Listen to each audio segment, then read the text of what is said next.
বন্ধুরা সবাই কেমন আছো? আশা করছি সবাই ভালো আছো। আমিও ভালো আছি। তো দেখো, আমি তোমাদের সঙ্গে একটা হিন্দু উপনয়ন বা পৈতে বাড়ির ব্রাহ্মণদের রিচুয়ালস শেয়ার করছি। আমার নেমন্তন্ন ছিল, তো আমি ভিডিওটা দিতে একটু দেরি দেরি হয়ে গেল। তো যাই হোক, তোমরা দেখো, এটা হচ্ছে একটা পৈতে হয়ে গেছে ছেলেটির। তো ছেলেটি একটি সন্ন্যাস গ্রহণ করেছে। এই সময় ব্রহ্মচারী এদের বলা হয়।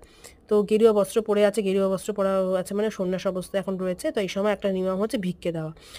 ও যেহেতু সন্ন্যাস অবস্থায় রয়েছে, ওই জন্য মা বাবার ঘরে কোনো কিছুও খেতে পারবে না। সন্ন্যাসীরা যেরকম সবার কাছে ভিক্ষে করে খায়, তো এই সময় সেরকমই নিয়মে সবাই ওকে, যে কেউ আমাদের মধ্যে যে কেউই ওকে ভিক্ষে দিতে পারে, চাল ডাল তরকারি সবজিপাতি যাই হোক, সে সেটা রান্না করে খাবে। আর এই সময় যেহেতু সন্ন্যাস সন্ন্যাস হয়ে যায়, গৃহস্থ জীবন ছেড়ে দেয়, তো সন্ন্যাস জীবন লাভ করে, তো গৃহস্থের থেকে সন্ন্যাসীর জীবন হচ্ছে উন্নত, সেটা আমাদের হিন্দু ধর্মে মনে করা হয়। ওই জন্য ওকে সবাই নমস্কার করছে ভগবান হিসাবে।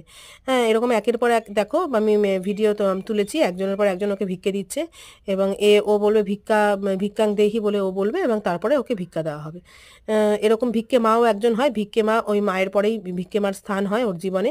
মা বাবার যা যা রিচুয়ালস আছে ওর জীবনে ভিক্ষে মার জন্য সেই রিচুয়ালসগুলো ওকে মানতে হবে যতদিনও থাকবে বেঁচে, এবং ওর ভিক্ষে মা যতদিন বেঁচে থাকবে।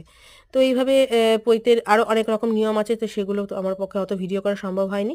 তো ভিক্ষের এই রিচুয়ালসটা তোমাদের সঙ্গে তুলে তোমাদের সঙ্গে শেয়ার করলাম। তো তোমাদের কেমন লাগলো ভিডিওটা জানিও।